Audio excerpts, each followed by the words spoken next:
Hotel చిన్నదన్నా పెద్దదన్నా మన order ఇచ్చిన తర్వాత వెంటనే రాకపోతే మనకి బీపీ రేజ్ అవుద్దా లేదా? మీరే చెప్పండి. మరి రీసెంట్గా కొమరపాలెంలోని కరీం ఫ్యామిలీ రెస్టారెంట్లో దమ్ బిర్యానీ చాలా ఫేమస్ అంటే తెలిసి వెళ్ళాం. మరి దమ్ బిర్యానీ ఒకటి, ఫ్రై పీస్ బిర్యానీ ఒకటి ఆర్డర్ ఇచ్చాం. రెండు కలిపి ఒకేసారి తీసుకొచ్చాడు, అందుకనే కొంచెం లేట్ అయింది ఆర్డర్. రెండు బిర్యానీలు పక్క పక్కన చూస్తే రెండు సేమ్ ఒకేలాగా అంతున్నాయి కదా. ఫస్ట్ అయితే ఫ్రై పీస్ బిర్యానీ సర్వ్ చేశాడు. ఫ్రై పీస్ బిర్యానీలో నా ఫ్రైకి ఉన్న గ్రేవీని తీసుకుని రైస్లో కలుపుకొని ఒక ముద్దెట్టుకున్నాను. నాకైతే టేస్ట్ అందుకు అనిపించలేదు. అదే రైస్లో మెత్తన ముక్క పెట్టుకొని రెండు కలుపుతున్నాను. జస్ట్ యావరేజ్ అనిపించింది. అప్పుడే పక్కన ఉన్న కట్టని చూశాను, వెంటనే తీసుకొని వేసుకున్నాను. ముస్లింల రెస్టారెంట్ కాబట్టి కట్ట ఉంటుంది, సేరం ఉండదు, అందుకని ట్రై చేశాను.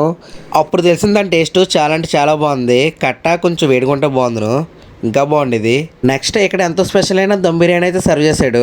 దాన్ని చూస్తుంటే చాలు ఎంతో టెంప్టింగ్ గా నోరు ఊరిపోతుంది. ఇంకా మనం ఆగుతామా? ఫస్ట్ అయితే ఆ దమ్ పీసిన చిన్న ముక్క అయితే కొరుకోం, చాలా అంటే చాలా బాగుంది. నెక్స్ట్ అయితే ఆ దమ్ రైస్ ని కొంచెం తీసుకున్నాము. స్మెల్ అయితే మామూలుగా తిరగేసింది.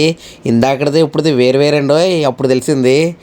టేస్ట్ అంటారా, చాలా అంటే చాలా బాగుంది. ఈసారి ఏం చేశారంటే ఆ దమ్ము ఒక్కనే రైస్ని కలిపి పెట్టుకున్నాను, ఇంకా వేరే లెవెల్ అంతే.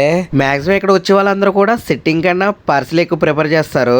ఫైనల్లీ మా బిల్ అయితే ఇంత అయింది. 2 బిర్యానీస్ 1 వాటర్ బాటిల్. అడ్రస్ వచ్చేసి కొమరపాలెం వై జంక్షన్ లో ఉంటుంది. ఫాలో కొట్టుగురు.